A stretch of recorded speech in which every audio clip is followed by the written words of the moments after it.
Hi, friends, and welcome to another episode of Lionsgate Podcast with Sahdi and Omni. I'm Omni. And I'm Sahdi. And today's episode is all about soul contracts. We're going to go over the soul contracts part, sexual contracts, karmic contracts, and twin flames. We have a lot to get into. If you feel like you know what a soul contract is, or you don't, I think it's important to listen, keep your mind open, because I feel like there's a huge split in the spiritual community on some people feeling that soul contracts are a new age thing and kind of pin it towards abuse. Yeah, there's one TikTok video that I watched in particular, and there's a woman who's a self-proclaimed survivor of a narcissistic relationship. She claims that she's had 2 decades of narcissistic abuse, and she is a narcissistic relationship expert, and this is understandable. Yeah, she's had clients that have come to her and they struggle to heal from abuse because of quote unquote new age bullshit. Yeah, she considers soul contracts to be an excuse for narcissists to treat you badly because they can come back and say, oh, well, I was put in your life for a reason. And a lot of people, they get the idea that you came into this world with a contract and every single bad thing that happens to you is your fault and you signed up for it. Right. I just want to clear that up, that is not what soul contracts are about. And the same person was talking about that you don't need to experience trauma to be a good person, that you can read about trauma in a book and it will give you the same results. I disagree. I disagree. And I can understand where her concept comes from because she suffered at the hands of a narcissist for 2 decades. Yeah. In my mind, I can't say for sure. I think of it as she probably was soul contracted to deal with these narcissistic people in her life. And they steered her towards her life path, which is being a healer, to being a counselor and helping people through that. Right. I kind of look at it as, imagine being a severe drug addict and you are at your very worst, you're rock bottom and past that. You're struggling to get clean. And a doctor walks in the room that has a lot of medical experience and he says, you're going to be okay. Trust me. Yeah. You're going to get through this. And he looks at the doctor and he says, have you ever done drugs before? And the doctor's like, no, but I've read a lot about it. And he's like, you don't understand what I'm going through. Right. And so if a different doctor came in that had been where I was or even close and looked me in my eyes and said, hey, you're going to be okay because I've been where you are. And if I can do it, you can do it. I would 1,000% trust that person. Yeah, absolutely. So I'm not saying that you have to go through life and have all these terrible experiences to be able to relate or to help other people. But what we're going to be talking about today is a handful of soul contracts.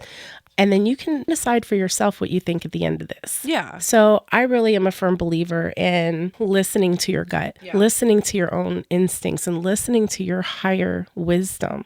So if we're talking about something and it's not resonating with you, maybe it doesn't mean it's not true, but it could be it's not important to your path. Right. But if we say something and it hits home and you're like, holy shit, this is exactly what I went through. And it puts it in perspective for you and you get chills and it just resonates in your whole body. Then take that because it's for you. So I just want to make that clear when we're doing these because we're all on different journeys. Yeah. And this is a very generalized explanation of these different types of soul contracts. But there are so many and they can be mixed together. And so just take what we say with your own resonance. Exactly. And I mean, this is part of why we cover so many different subjects too, is because everybody has different paths and they have different things that resonate with them. Our mantra is keep your mind open for a reason. Yeah. And I know a lot, but I don't claim to know everything. And I wouldn't want to. Yeah, absolutely. You know, like I love to learn and grow. And if anything you hear here that doesn't resonate with you, or you can correct me if we're wrong, we would love to hear from you. Yeah. But I just also want to touch before we get started on the whole soul contract, twin flame, karmic relationships. All of these are a new age thing. The terminology is pretty new age, and I will agree with that. But the concept behind it dates back to ancient Egypt, and they called it split soul. And it was the story of Isis and Osiris. And that was way the fuck back on like the first dynasty, which was like 4,000 years ago. Yeah. They were talking about it back then. Plato was talking about it, twin flames. Yeah. As a matter of fact, back in 385 BC. which is over 2,000 years ago. He was talking about that humans once had 4 arms, 4 legs, and 2 faces. And the gods felt threatened by this. And Zeus split the people in 2, so the humans would wander in search of the other half of them. It wasn't called twin flame, but that's what the fuck he was talking about, you know? So this is not New Age. No, there's a lot of spiritual texts in scripture. The Vedas, the Upanishads, the Bhagavad Gita, Hinduism, Pali Canon, like all of those are spiritual scripts that don't necessarily talk about twin flames or soul contracts, but they talk about the karmic value of a soul and being reincarnated. So that's very much the soul base of soul contracts. It's this concept that before reincarnation happens, which all these spiritual texts support that reincarnation is a thing, that the soul may agree to certain experiences, relationships, or challenges in their upcoming life. Now, this could be with one soul, it could be a group of souls, but I want to make it clear that just because you were in an abusive relationship does not mean you were soul contracted to be in that. And even if you were, doesn't mean that the person can't be held accountable. I want to remind you, as somebody who was raised by a narcissist, that they will use any tools in their toolbox to be an excuse for their behavior. And just because they use soul contracts as an excuse doesn't mean that soul contracts aren't real. And not every bad thing that happens in your life is a soul contract. Exactly. Once you've listened to everything that we have to say, if you're not that experienced with it, or if you are, your soul will tell you that this experience pushed me in a certain direction and it was for my highest purpose. And that's usually what you get out of the end of a soul contract. So somebody hits you with their car. That's just shit happens. We are coexisting on this planet as a collective. So shit just happens sometimes. It's not every single thing that happens to you. Oh, this is soul contracted for me to happen. That's not the case. So I think some people get a little overboard with it. And that's why it puts so much shade on the whole concept.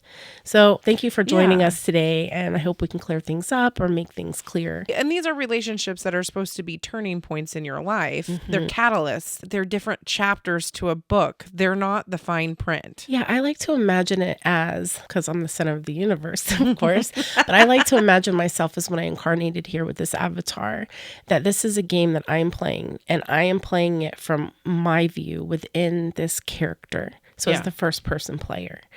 Before I came to this earth, I made contracts with other souls that were going to be playing this game with me. Some souls that you're connected with, if you're still on the right path and the right journey, sometimes they won't even come into play. Because they're like, okay, she's exactly where she's supposed to be, or he's supposed to be right now. And then when you start to veer off your path, because we're all trying to make it to the same place, the finish line, right? At the top. So we're on this journey. And when they see that we're starting to go in the wrong direction, they're like, oh, one of the key players need to come in, somebody with a soul contract, because we have free will. So we can really do whatever the fuck we want. We're unsupervised. But we have a key player that will come in and kind of like help us. And sometimes their negative experiences are what humans call negative. And sometimes they're positive experiences. One of the videos I watched on it explained it was that you're basically making contract with your higher self, and your higher self doesn't feel emotion. That's why we're here, is to go through emotions and so when we sign up for this, we're like, we got this. No fucking problem. And then we're like, dude, fuck you, higher self. Like, that sucks. It's like, whoa. Especially when you're going through, and I hate to use these terms because they sound so cliche, but like awakenings and stuff like that. You're just like, I want to be woke. I want to have all this knowledge. And then you're going through it and you're like, holy shit, I signed up for this? No, thank you. Like, fuck me. Like, what is going on? All right. So we make contracts to have certain experiences together, and the experience are always mutually agreed upon. So whatever you're coming into my life for, I'm also going to be giving you something in return. It's kind of like this dance that we do with each other. Exactly. These contracts can be happy and healthy experiences like parents and friendships and relationships and career contracts, or even with our kids and just other people that come into our life. And those are called the positive contracts.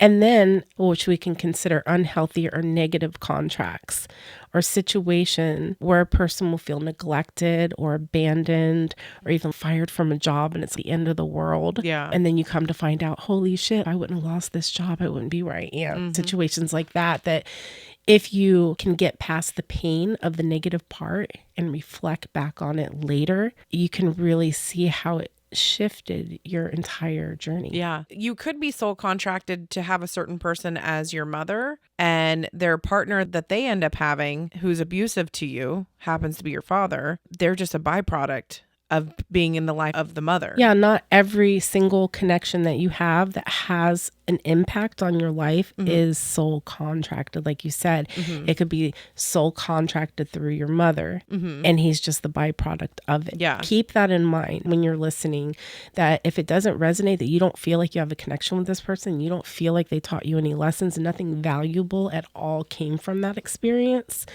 then they probably were not soul contracted for you. But we planned and agreed on these in the spirit realm.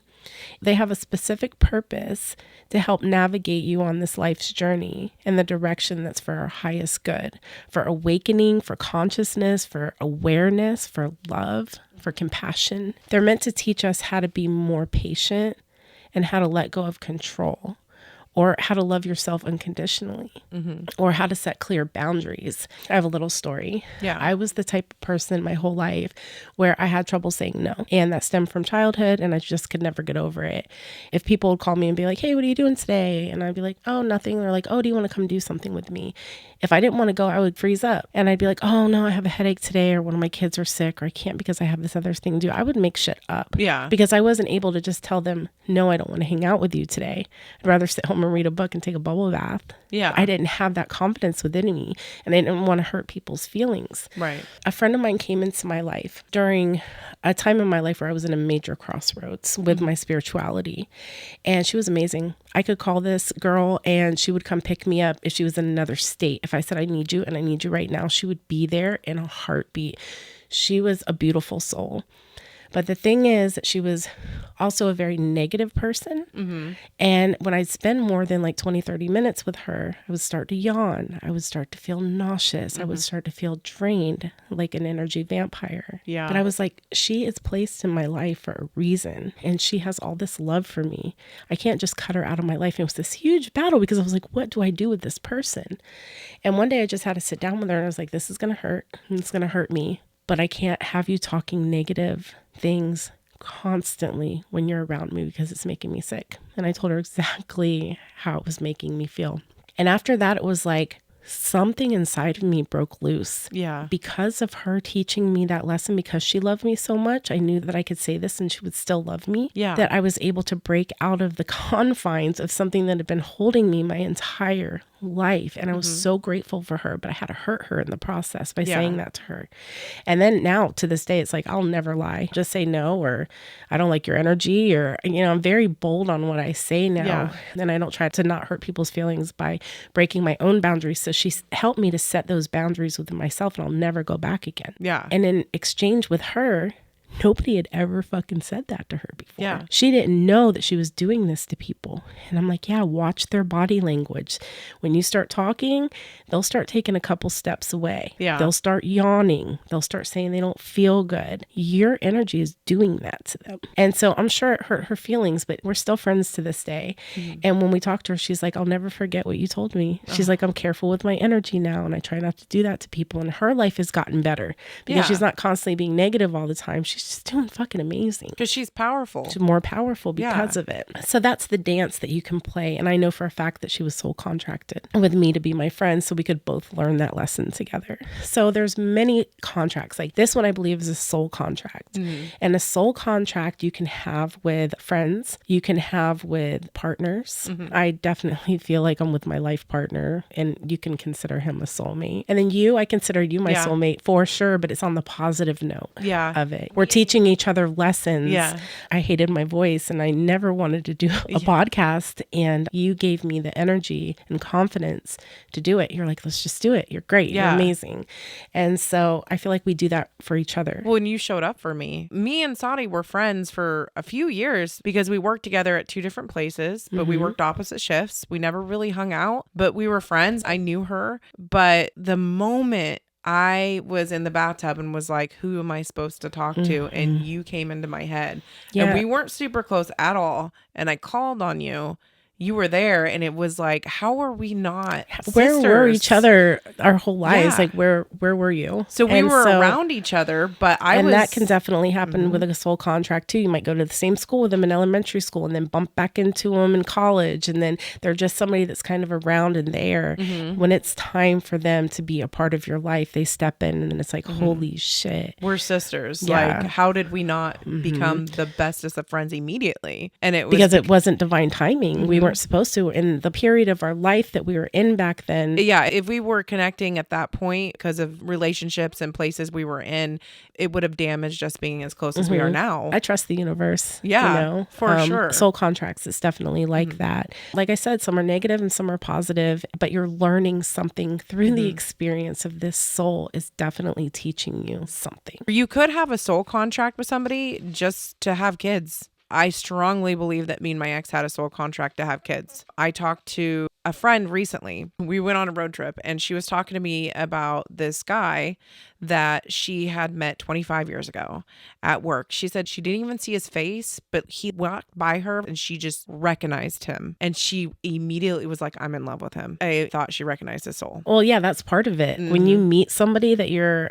soul contracted from, you instantly recognize that. Unless we're not supposed to. In the case of you and me, we're like, we caught each other's attention, but it wasn't the right time. Yeah. But sometimes it's just so immediate. You'll start talking to somebody in a bathroom or some random place where you'd never even think, just somebody walking by. And then you're like, oh, I know you. I know you. Like, Yeah. I fucking know you. I might not know you, but I know you. Yeah. I know your soul. Yeah, it's crazy like that. So we were saying before, trust yourself when it comes to So that. he had just broke up with his fiance, or she broke up with him, broke his heart, and they ended up rebounding together. And then he ghosted her before ghosting was even a thing. And she was really gutted about it for a long time. And she was telling me that later on, they've reconnected recently and become friends again. He was married to the girl that he ghosted her for. So basically, she was a rebound. He hurt her. He ghosted her because he'd met this other girl. And she's like, yeah, he ended up marrying, having kids with her. I said, sounds like he had a soul contract to have kids with her. Have kids. And she goes, that is insane that you just said that. And I was like, why? And she goes, because of what I'm about to tell you next. So basically, years later, 20 years later, they reconnect and they become friends again. And he says, I'm so sorry for what I did to you. You did not deserve that. You're an amazing person. He goes, but I was really torn up when my fiance broke up with me. He's not a religious man, but he prayed, what am I supposed to do with my life? And he heard a little girl's voice say, it's okay, daddy. And the very next day he met his wife that he ended up having kids with. They're no longer together. They were definitely soul contracted to have kids together and move on. And that's fine. That's okay. All your soul contract could be is to have kids together and raise kids together and then move on. And soulmates know how to push your buttons as well. Yeah. Anyone in your life that can push a button and send you into a complete meltdown is the person who's your greatest teacher. Yeah. Because if you're not learning from somebody and you're just alike, there's no growth there. Kids. And yeah, they're teaching you that you haven't mastered yourself at this time and you haven't learned to choose peace. So these people will continue to show up over and over again in your life until the lesson's learned. And a lot of times that happens in relationships. You got out of a relationship and you're like, oh my God, I'm never going to let myself go through that again. But you haven't done any kind of work, any spiritual work, any self-growth. You didn't really learn from this relationship. So you get into another relationship and you're like, oh, this person's completely different for 5 fucking minutes. And then they end up doing the same thing to you. And they're not doing it to you. They're doing it for you on a cosmic level. This is somebody else who is soul contract that is coming through that is showing you the same lesson. I look at it as the universe itself is a patient teacher. Just because you're 50, you're taking college courses. You could be 50 still in 5th grade on a cosmic level. They don't have that no child left behind bullshit in the fucking universe. They're like, oh, you just want to stay at that level? That's okay. We'll show you a different way and we'll show you the different way. You want to know what 1 + 1 is? We'll show it to you this way. We'll show it to you with pennies. We'll show it to you with Common Core math, we'll go outside. motherfuckers. Yeah, like, we'll show you in all these different ways, but you're not going to advance until you learn the lesson. Then you can go to 6th grade or 7th grade. So you have to learn these life lessons. And I think that's why these soul contracted people come into your life to help you graduate or overstand a lesson so you can get to the next level. Right. Because who wants to fucking stay in 5th grade for the rest of their life? You're 90 years old. Yeah. Wake up. Like, fuck that. So somebody please help me if I'm stuck in 5th grade for 10 years. Yeah. Like, come and get me. Right. I will sign that contract with you. Even if it hurts me, come and help me get through this and help me to learn. Yeah. So the second thing that I wanted to talk about, and this is something that people always think about soul contracts being with other people. So you got your soulmates and your life partners and your twin flames and all those things. But what people don't really think about is that you can have soul contracts with yourself. So let me explain how that works. Past life contracts are oaths, promises, or commitments that you made to yourself that were contracted, but they're outdated now. Even though they're outdated, they're still playing a role in your life, and they're usually negative. So they usually come through as an addiction or a repetitive behavior that no matter what you do, you just can't heal from it. Say, for instance, you made a vow to yourself in a past life, and it was for a good reason. It was to protect you in some way. But now in this time, you're still holding on to it, and you're still valuing that contract that you made, and it's hurting your life path. It's hurting your journey. So say maybe you took a vow of poverty in your previous life because of a religious situation. Say you were a monk or a nun, and you're like, I'm going to take this vow of poverty. And you really stood 10 toes down on that, and you lived that life. And that was for a reason. That was for a spiritual reason within your own soul. But you believed in it so hard that you carried it through to this lifetime. And now you cannot get out of poverty mindset.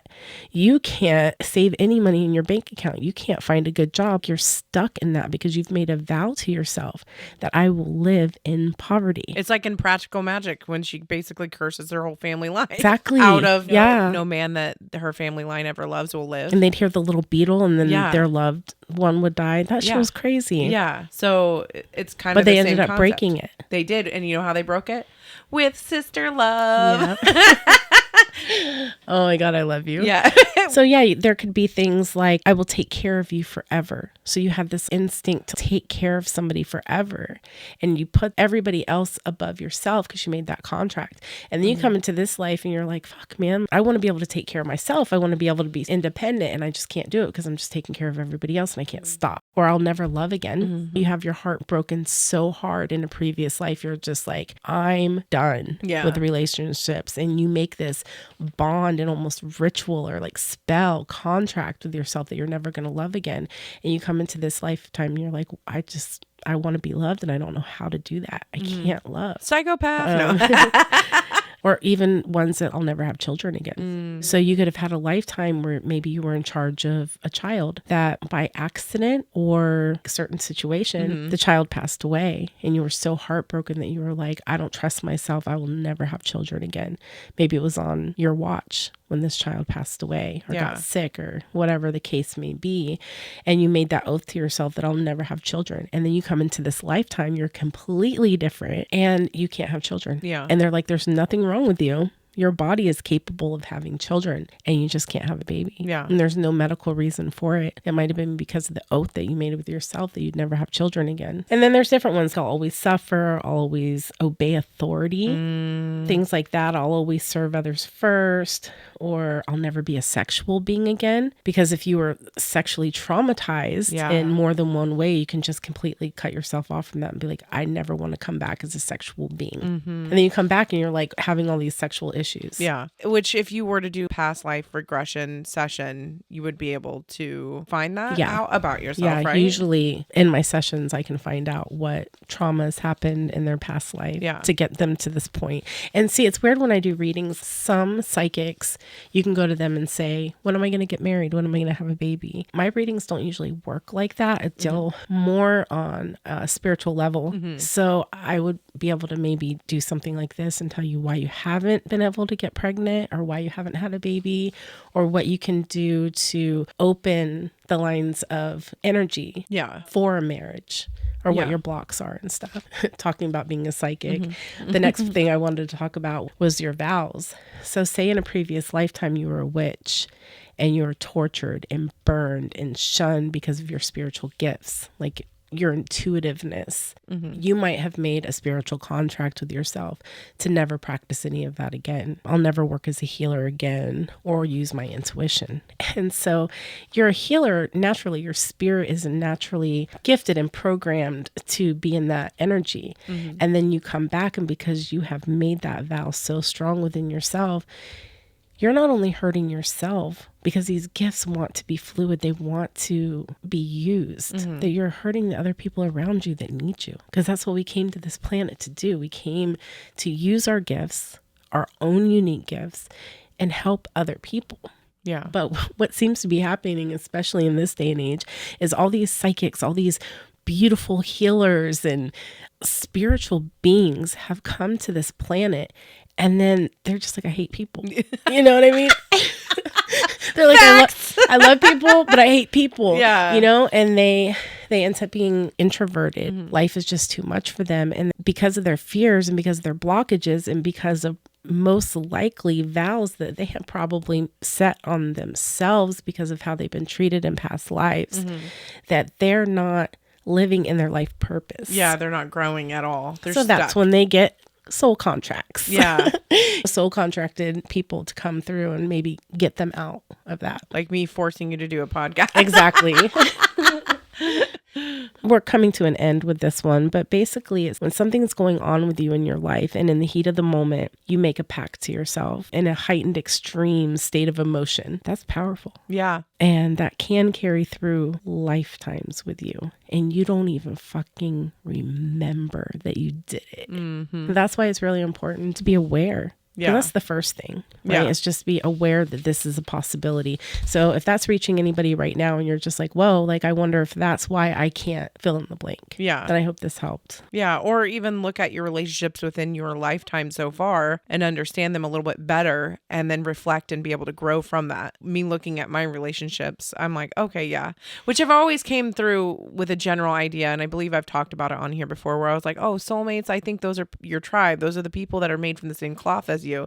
If all the souls and all the time were made out of a quilt, these are the souls that were in the same piece of quilt. That's what I always kind of looked at soulmates I as. agree with that. Yeah. Before we move on to the next one, I just wanted to bring up a couple of doctors that are published and have some credentials behind them. Michael Newton, he's been a counseling psychologist and he has a master's in hypnotherapy. He has taught for more than 40 years. He has a book called Choice of Life Challenges. He talks about his clients under hypnotherapy basically go into being hypnotized, and they talk about their past lives or their life in between being rebirthed. There's another doctor called Brian Leslie Wise. He is also a hypnotherapist. He's an American psychiatrist and he's an author. And then he does past life regressions as well. And he has over 40 years of experience. He's published about the survival of souls after death. So like you, Sahdi, you had a near-death experience where you passed on, went to the other side and came back. Well, he has based his life's work on people who have passed on and remember the life beyond. Mm-hmm. So these are just a few of the authors out there that there is proof behind this of soul contracts and of people who remember being on the other side and making these contracts. It's not just a new age thing that somebody brought up. No. This has got some credentials behind it. There are people that have based their entire careers and doctorates on this. So I just wanted to put that out there. Yeah, we got proof, bitches. Yeah, bitches. You know, Omni. There's books on it. Yeah, I'm always like, let me look up some books with some credentials on this too, because right, of course. Yeah, and it's not just it's not just that, but you know, like you said, this has gone back thousands of years, 4,000 years ago. Yeah, and then, at least. Yeah, it could have gone back before then because. Well, don't get me down that road. Yeah, I was like. So the next one I want to talk about, and this just briefly, I want to talk about sexual soul contracts. Yeah, buddy.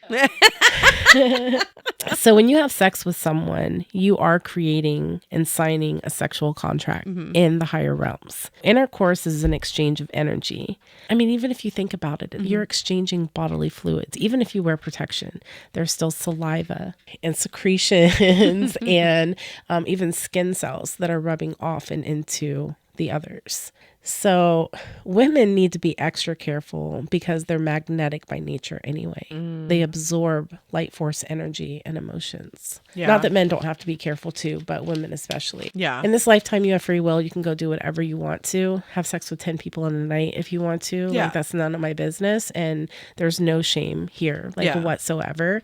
I would just like you to be aware there are things going on in the spiritual realm when you engage in sex with another person. Is there a way to cut that cord spiritually? I mean, you can, like, if you just had sex with somebody one time, you can take a spiritual bath, you can do a cord cutting ceremony. And if you've only had sex like one time with somebody or maybe twice, the cord is super thin. It'll dissolve over a few days or a few weeks. But the thing is, when you develop a cord with someone, you're attached to that person at this point. You're taking on whatever they have in them. So you're sleeping with somebody that you don't know. And then the next day you wake up and you're like, oh, I can't get out of bed. I'm depressed. I don't feel good, or I have anxiety. It's not just because the dick was bad, ladies. Exactly. It's because you signed a contract with them.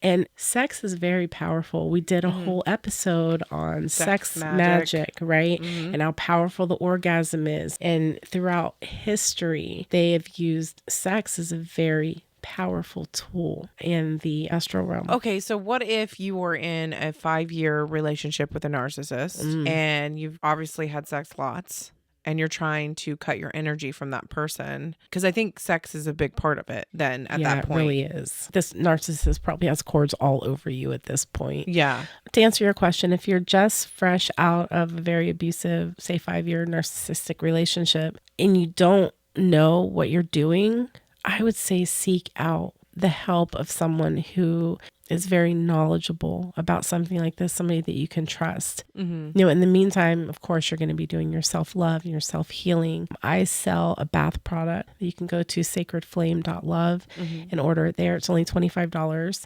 and it heals your spiritual energy. It helps remove cords and hexes and curses and things like that. I've used it. I can vouch. And I also have different things that I can do with people who have those kinds of attachments. I can work with them and I can dedicate it specifically to their needs and what they're going through. But if you don't go to me, you can go to somebody that you trust locally in your area that has devoted their practice to cord cutting, because cord cutting is a fragile thing. It's kind of like a weed in the yard. If you go out and you can just cut the weeds, they can grow back. But if you pull them, they can leave a gaping hole. Yeah. So if you don't really know what you're doing, you can traumatize the astral body, the aura, and do some real damage. If you're trying to just get rid and pull the cords out, you have to be able to replace it with love. It's almost like surgery. Yeah. But if you're more advanced and you know how to do these things, then by all means, do Cut what that you can. motherfucker out of your life. But yeah, just to be cautious of that. There are sex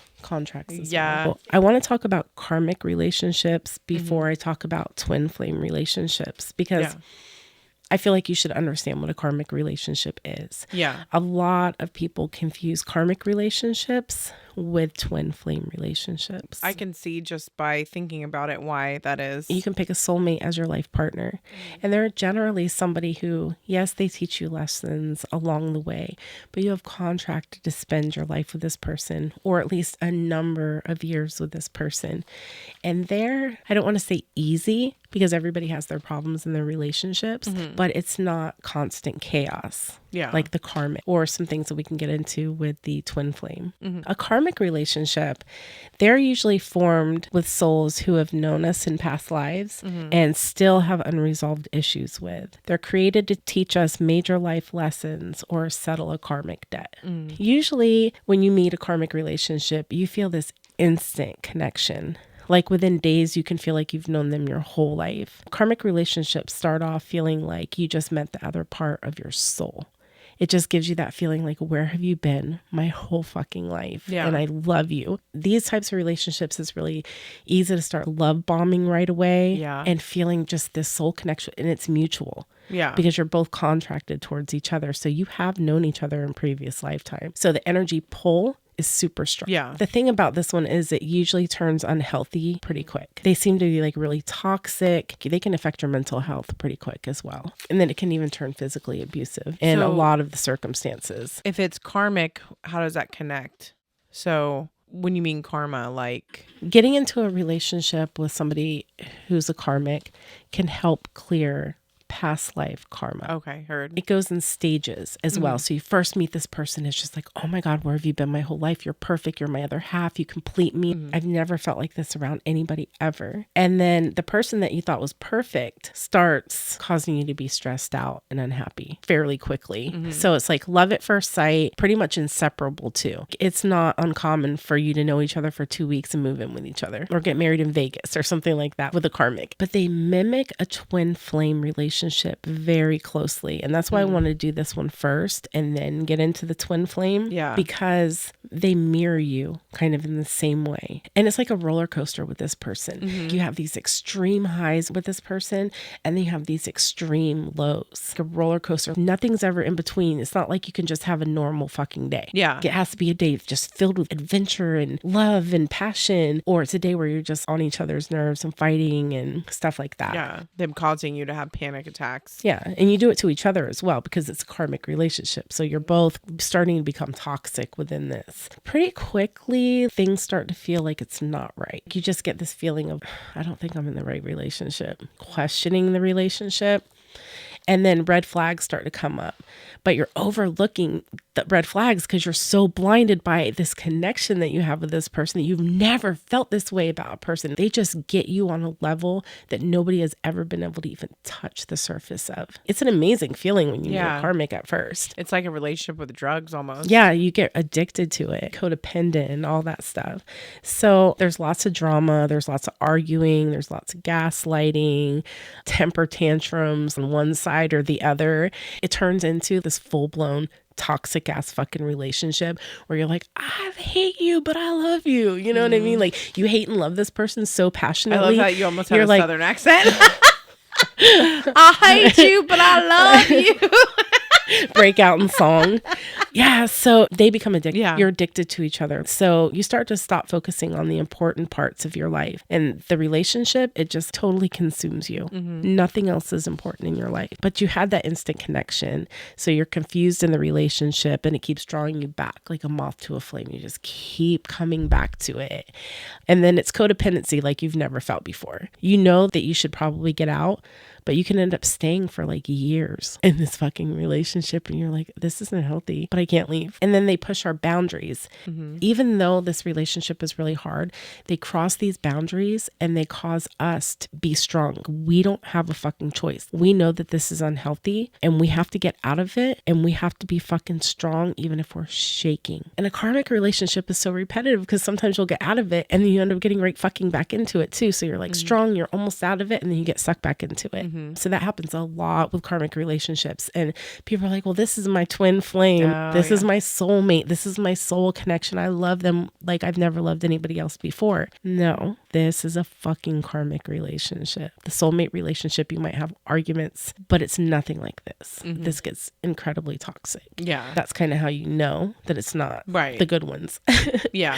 And it's like you have the same fight over and over again. So you're trying to communicate with this person and they're just not understanding what the fuck you're saying to them. And because they get frustrated with what you're trying to say or get a point across or try to have a boundary or something like that, then they get mad at you and you end up getting into another fight or you start fighting about a fight that you had like 5 months ago. Yeah. And it just keeps coming back up. Yeah. And that's a big red flag that you're in a karmic relationship because you just can't understand each other. This person supposedly knows you better than anybody on the face of the earth and has this contract with you. Yet they can't carry on a 5-minute fucking conversation without it turning into a fight. Yeah. When it's something serious. Right. But again, you pick this soul contract. It is going to be painful. You have to get to the point like a baby crawling. That's what it reminds me of.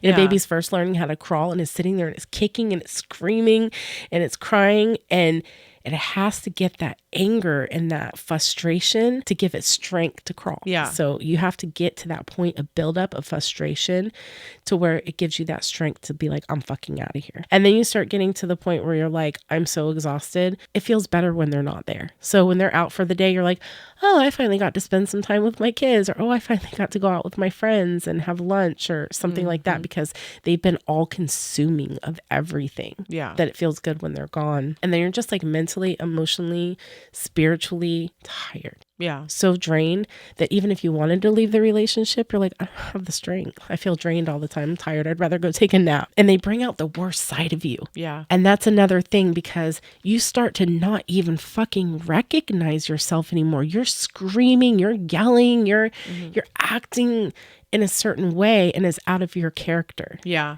And they're saying, wow, you're crazy. And you're like, you made me this way. Yeah. Because I look in the mirror right now and I don't even fucking recognize myself right now. I don't even know who I am. That's fucking sad. Yeah. So the hardest part in the karmic relationship is letting it go. Once you're out of it and time goes by, you're like, why the fuck did I That's disgusting. Like, Yeah. you look back on a karmic relationship and you're like, What was I thinking? Yep. But when you're in it, I don't care what they do to you, you feel this magnetic pull towards them so fucking strong that you just can't do it. It's like almost impossible to let go. And even when they're gone, no matter what they did to you, they could have done something horrible, unexcusable, unforgivable. And you're sitting in the shower just bawling your eyes out, wishing they would just come give you a hug. Because the one person that hurt you is the person that you need right now to help you through this. Yeah. It's heartbreaking. It is. But that's the fucking growth of it. That is where you fucking get your power. That is a snake shedding its skin. The moment that you let go, really let go, is where you find your power. I've been through one of those, and I will say that was 100% my turning point of growing. The point of the whole thing is that you have to take what you've learned, and then you have to move on and find the person that you're actually supposed to be with. The person that is your true love. But you have to start loving yourself first. And that's where we go wrong. Sometimes we get out of a karmic relationship, and sometimes we jump into another karmic relationship and another karmic relationship. So that's where we go back to, if you really haven't learned the lesson and you haven't allowed yourself to fully heal and say, oh, okay, I see why this happened to me, and get to the point where you're even in gratitude for it. Yeah. We're like, fuck, man, thank you for showing me that. Right. You're a dick for that. But thank you. But thanks. Yeah, because I wouldn't be who I am if you wouldn't have done that. If we Yeah. wouldn't have had that exchange of energy. Yeah. They sign this karmic contract with you. They don't leave feeling great about themselves. They've learned something from the experience as well. You both have. They'll fake being happy, but they're not. Well, yeah. And we do too. Yeah. Yep. Let's post a pic on fucking Instagram with a big smile on our face, like we're having a great time. And Yeah. 5 seconds later, we're crying. Yeah. You know what I Yep. mean? So don't believe everything you see on The internet. Yeah. And so what you do after those situations, instead of the unhealthy way, is to just jump into another. And we've been told that. I used to get told that by my friends when I was younger. It's like, best way to get over somebody is get under somebody else. You know what I'm saying? And I took that advice sometimes. Yeah. But it doesn't help, because you haven't even detached the cords from this karmic hell that you just went through, and you haven't gained all the experience through healing that you needed from this. And then you're just going to jump to another dude who could be even worse. Yeah. And you're not going to really recognize the red flags because it's comfortable. And a lot of people will stay with the pain that they know than try to go out and experience the unknown. Exactly. So give yourself a fucking break. You want Yeah. to go have sex with somebody, go ahead and do that. But don't try to jump right into another relationship after you've been in a car. Right. I mean, unless it's karmically destined for you. Yeah. Right after, sometimes you will experience the bliss of a good partnership. But what you can do in the meantime, lean on your friends, lean on your community, lean on your social circle. On your soulmated tribe. Block them. Yeah. I cannot stress this enough, you guys. You are never going to get over them if you're constantly checking their fucking Insta every 5 seconds. Yeah. And you're checking their fucking Facebook, and then you're trying to check their location on Snap. Fucking stop. I know them. I know it's hard. Because you're cutting your energy off from them as well. Yeah, you have to. And exactly what you said. That's cutting the cord. That's blocking the energy. In order for you to heal, you have to stop checking on them and wondering where they're at. And if they're feeling hurt, fuck that shit. Yeah. Because you're just strengthening that This is cord. done. You have gained everything that you could possibly gain from that relationship.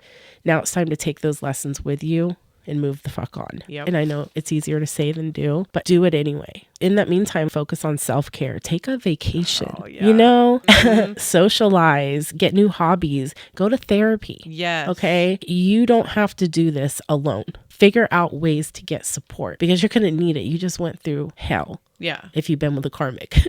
Yeah. I don't care what karmic relationship you've been through, you've been abused. Yeah. And you have abused as well. Yeah. Because we get to that point in the karmic relationship where we go crazy too. So, oh my gosh. So this one was tricky for me. It's about twin flames. I struggled with this one a little bit because you hear a lot of people that have not been in a twin flame relationship.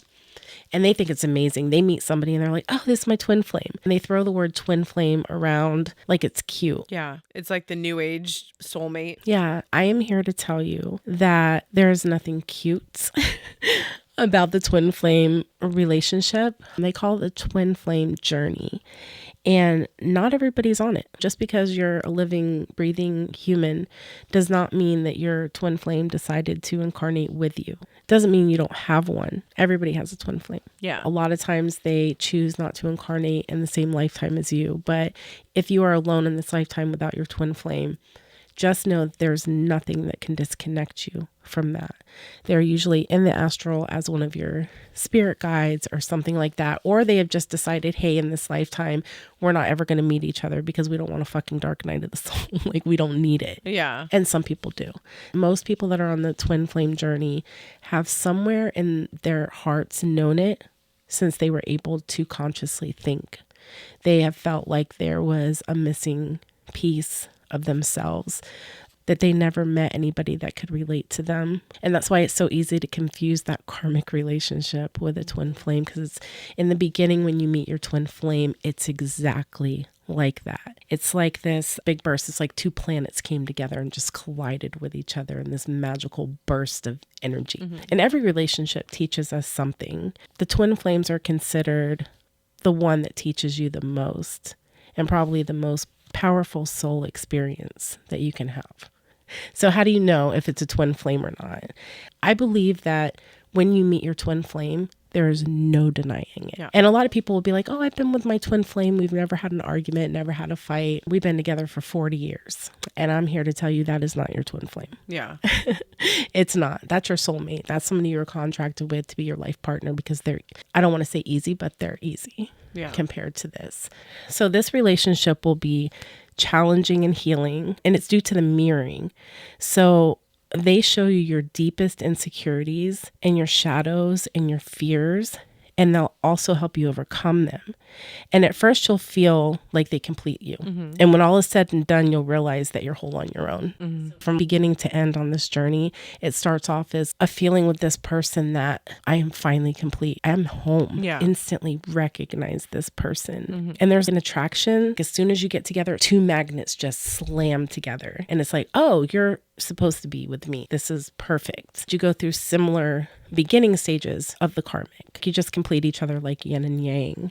And it's crazy when you first meet your twin flame, time stands still. Nothing in this world matters except for them. You're on this mission to expand. I talk about school all the time and grade levels. When you come into your twin flame's life, you could be high school within days. Okay, now I'm in 9th grade. Now I'm in 10th grade. Now I'm in 11th grade. It feels like you're just leveling up.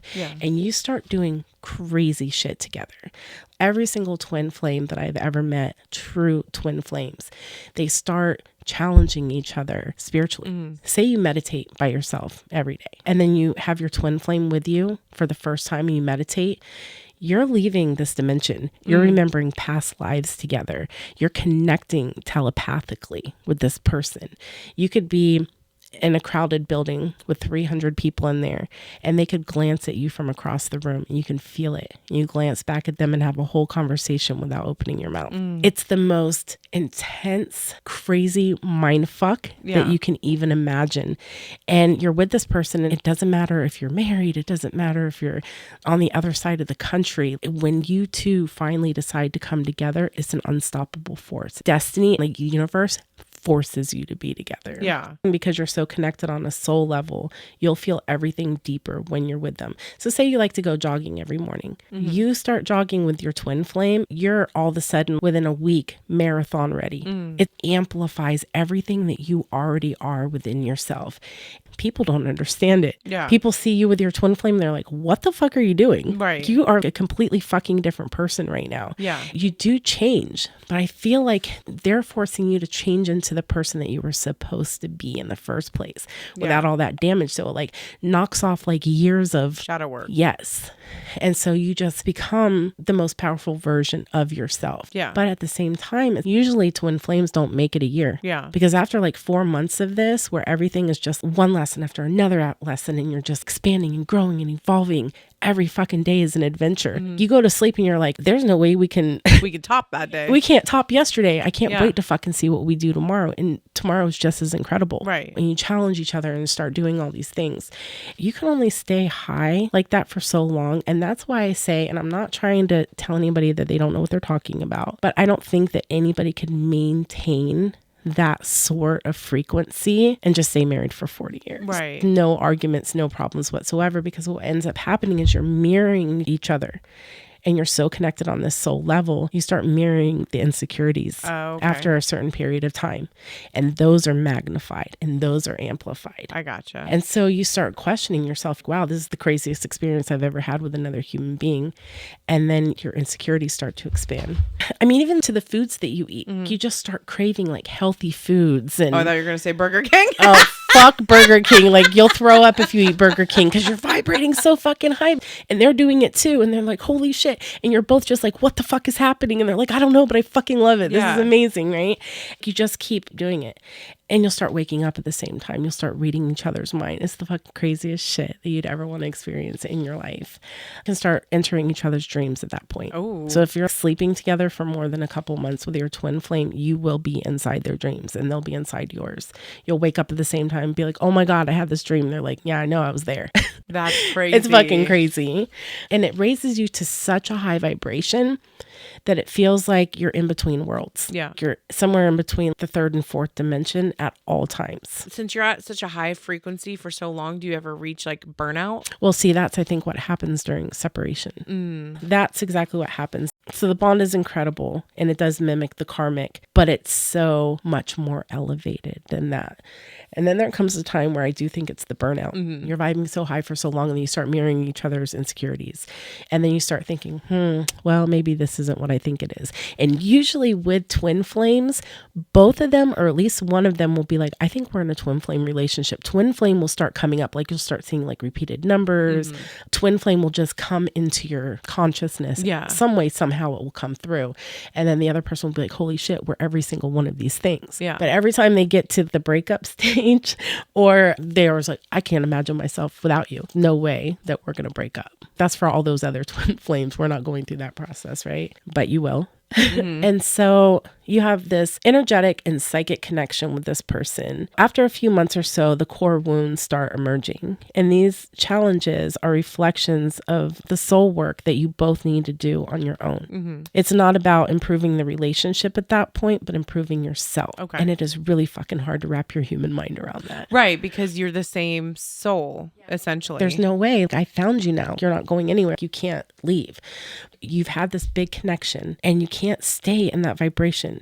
The whole point of this relationship is for you to become whole on your own. Because if you're already whole, you wouldn't have met your twin flame in this lifetime. Yeah. You needed them to come through and elevate you. Yeah. Do this accelerated spiritual course. The next step is the test. So you start to dive deep into your shadow and all your insecurities start coming up and you'll start to question if this attachment is really a twin flame or maybe it's a karmic, because it kind of starts mimicking each other at that point. And that's where it gets very confusing. And that's where jealousy starts to come in, different things like that. You start to get really controlling over this person, or they're getting controlling over you.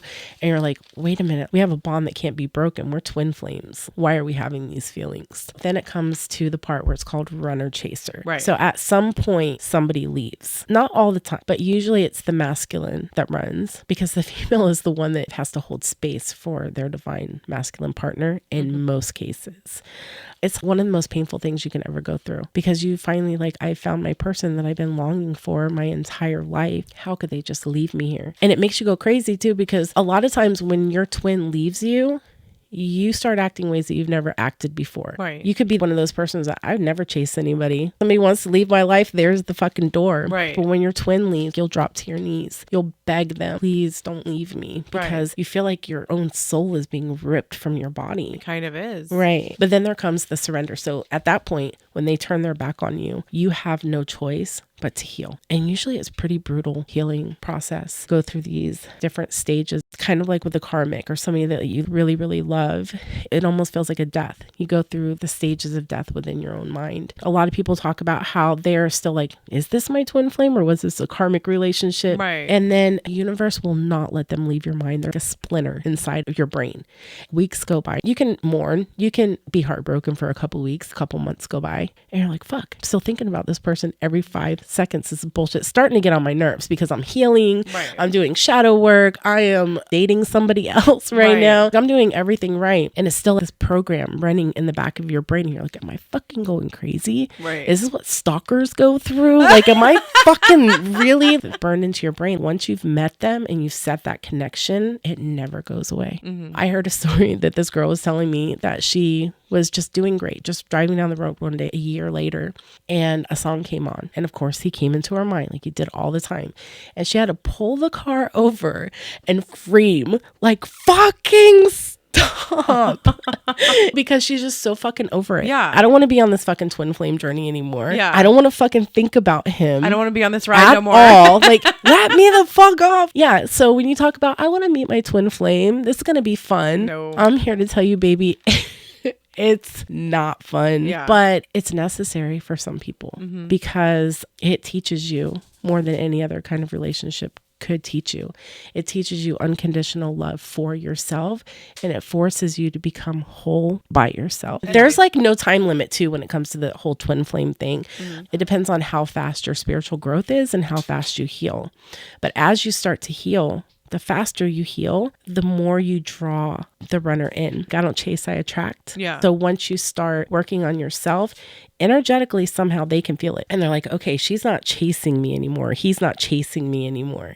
Now it's this energetic dance you're playing in between. So it's kind of like a push and pull. And so here they come. All of a sudden you're unblocked and they say something to you. You might even have a little couple conversations and they fucking block you again. And then you're like, well, fuck this shit. And you talk and then you end up blocking them. So then you're the runner. Yeah. And it's this little game that you play back and forth with each other until you're in the right space. And a lot of people hold on to, are we ever going to be back together? Are me and my twin flame ever going to get back together? You get to a point in your healing where you're just, we already are together. We're together in the astral since the beginning of creation. And we'll be together until the end of creation. And this lifetime is a blink. I'm just going to unconditionally love them wherever they are and vice versa. And once you come to that point, I feel like that's union. Makes sense. You're above anything physical or anything on this earthly plane. You're so connected in the spirit realm that you don't need to physically be together. If you want to, you could. Yeah. But why not experience other things? You already went through that. When you know that you're connected to them, there's nothing that can damage that. Right. Except for another lesson maybe. But why not just be with somebody who's fucking comfortable? Yeah. And your true life partner that is not a fucking crazy, wild roller coaster ride of learning lessons. Right. Somebody you can namaste with. Namaste. You know, you always have that twin because they're going to be there once you get into that base of union. Yeah. But nobody says you have to be together. Yeah. But if that's what gets you through the night when you're crying and you can't get them out of your brain and you're freaking out, if it makes you feel better, when you heal, you could be with them. You have to heal first and you have to fix yourself. And then once you get to that point, you both have to you heal, evolve. right? Yeah. That's the trick. Like I've read up on twin flames and all that, but I've never thought about, we are together on the astral. Yeah. And you'll still dream about them forever. And you'll still have that spiritual connection that doesn't go away. But you just have to get past the part where it's driving you fucking crazy. Right. You're trying to heal. Why are they fucking... Don't. Right. Just leave me the fuck alone. You want to block me on Facebook? Block me in your energetic system as well because I'm trying to heal over here. Right. And vice versa. That's a cord you cannot cut. Because within yourself. Yeah. It's fucked up. Don't do the journey. Yeah. Don't do it. But do it. Experience the third dimension. So while you're going through the mourning process, just be careful because sometimes You're so emotionally distraught from the supposed breakup of the twin flame journey that you end up jumping into a karmic relationship. Oh, fuck. So if you haven't been in a karmic relationship yet, like you met your twin first, and then you meet a karmic, it's going to mimic that. You're going to tell yourself things like, oh, that really wasn't my twin flame. This is my twin flame, and it's your karmic. And then you find out real fucking quick that you were wrong. Yeah. Or what could end up happening is you get into a relationship with the person you're actually supposed to be with in this lifetime, your lifetime partner. Yeah. I would say just before you jump into anything, try to heal a little bit first. Self-love. Self-love, because those karmics are fucking tricky. Tricky little fuckers. Yeah, they are. And they are not good. Nope. And yeah, just like we were saying, separation is an illusion. You can't be separated from something that's already a part of yourself. Yeah. There was this little poem by Lizzie Jeff. I don't know if you know who Lizzie Jeff is. She's an artist that I love. And I swear she's on the twin flame journey. She knows what's up. I listen to her music. I'm like, It says, I hope wherever you are right now is exactly where you want to be. I love the vision of you smiling, even if it's not with me. We formed a connection so deep, the only place for me to flow is back into me. Oh, damn. I'm like, yeah, this bitch been on this twin flame journey for sure. And I love her music. She's an amazing artist. Y'all should check her out. Yeah.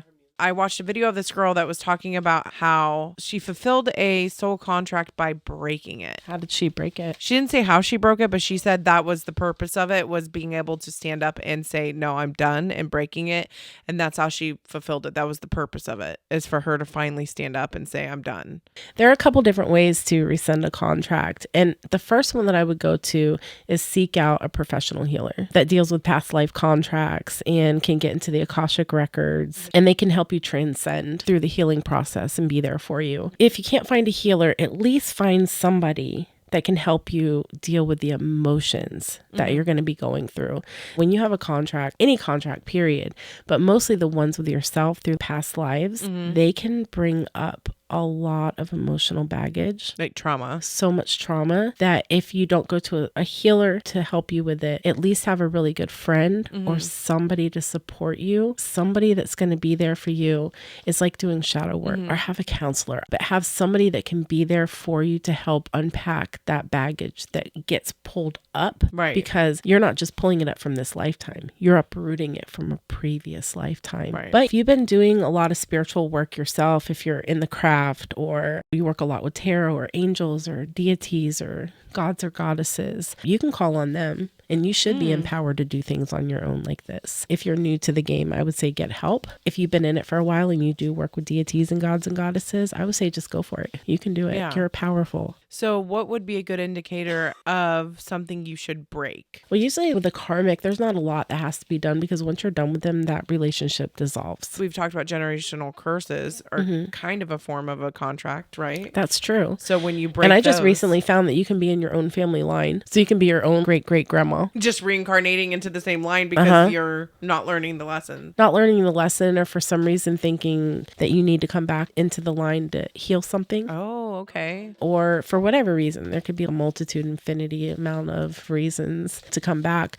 But sometimes souls travel within the same family through lots of lifetimes. Yeah. Like your grandma could come back as your daughter. I've heard that before, yeah. So you're right. So breaking family curses and family lines could help to break contracts, especially if you've run in your own family line before. But if not, it's the knowledge of knowing. Yeah. I remember making a vow to myself that I was always going to live in poverty. And once you recognize that and you acknowledge it, you can go in and break it pretty easily. Yeah. Because it is an old curse. And so you're living here in the third dimension in this lifetime. So what's going on with you now is way more important. You can break those contracts of poverty. That's amazing. If you have a soul contract with somebody in your lifetime that's supposed to teach you a lesson, or like you said, teach you to set boundaries. And you fulfilled that by saying, oh, yeah. And then you can break the contract so it doesn't keep repetitively happening again. Yeah. Because sometimes the contract resolves itself once you've learned the lesson. That's in general what happens. Yeah. It's a universal lesson that, okay, this contract has served its purpose and we're done with it. But if you think you're done and the universe doesn't think you're done, you can still rescind the contract because you're tapping out at that point. Yeah. You've been through 9 rounds and you might not have gotten completely the lesson Yeah. from what this contract's been trying to tell you, but you've had the same boyfriend over and over again in different bodies 9 different times. Yeah. You're like, I get the gist of it. Yeah. And I'm going to tap out. Yeah. I want to rescind the contract because I don't want to learn that experience anymore, or to the fullest extent that my astral body thought that I could tolerate. That your because I higher just self. can't. Because if I go through this again, I'm not going to be here. I just won't be able to make it. So you can also do that.